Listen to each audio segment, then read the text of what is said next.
Hi guys, welcome back to parents should know. आज मैं बात करूंगी रीडिंग स्किल की कि जो बहुत ही महंगे स्कूल होते हैं, काफ़ी एक्सपेंसिव जो स्कूल होते हैं, उनके बच्चों की जो रीडिंग स्किल होती है वो इतनी अच्छी कैसे होती है, कैसे उनकी जो फ्लुएंसी होती है इतनी अच्छी होती है, किस तरह से वो स्कूल के जो टीचर्स होते हैं कैसे टीच करते हैं, किस तरह की बुक्स रखते हैं जिससे कि बच्चा जो है वो बहुत ही अच्छी तरीके से, बहुत ही छोटी एज से, नर्सरी प्रेप से ही वो बहुत अच्छी तरीके से पढ़ना स्टार्ट कर देता है।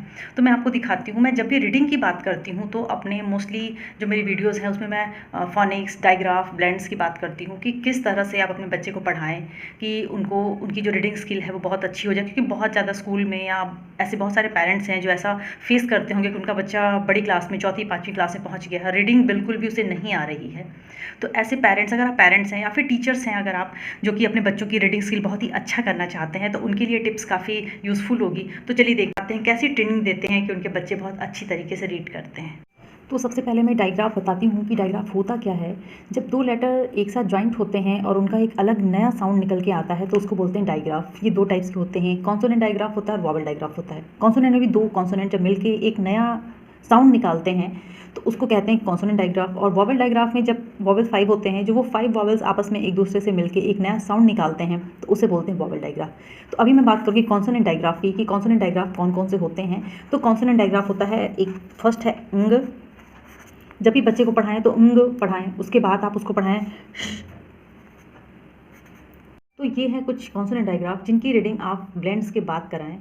क्योंकि ये जो है ये हर मतलब मोस्टली वर्ड्स में ये वर्ड्स आते हैं और बच्चे कंफ्यूज होते हैं कि टी को तो ट पढ़ते हैं और एच को तो रीड करते हैं। लेकिन जब टी एच जब एक साथ हो जाता है तो वो जब उसको साउंड के अकॉर्डिंग जब वो निकालना स्टार्ट करते हैं तो वो क्लियर नहीं हो पाता है, वो जो वर्ड होता है वो क्लियर नहीं हो पाता है। इस वजह से डायग्राफ अगर आप उन्हें बताएंगे तो उनका जो रीडिंग स्किल है वो डेवलप करेगी और वो क्लियर कर पाएंगे कि कौन सा वर्ड उसमें लिखा हुआ है।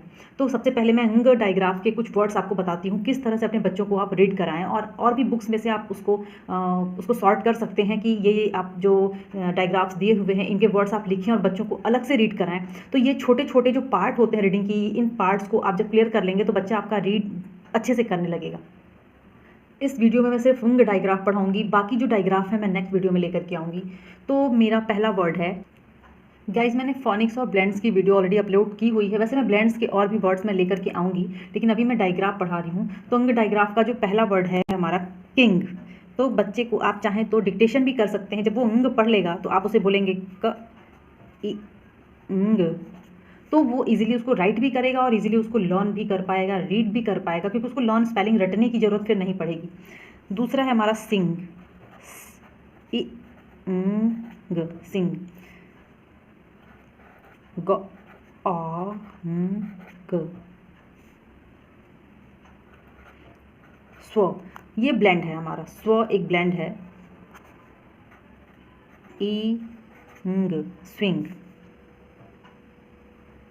ल अ ंग, लंग। ब्रिंग,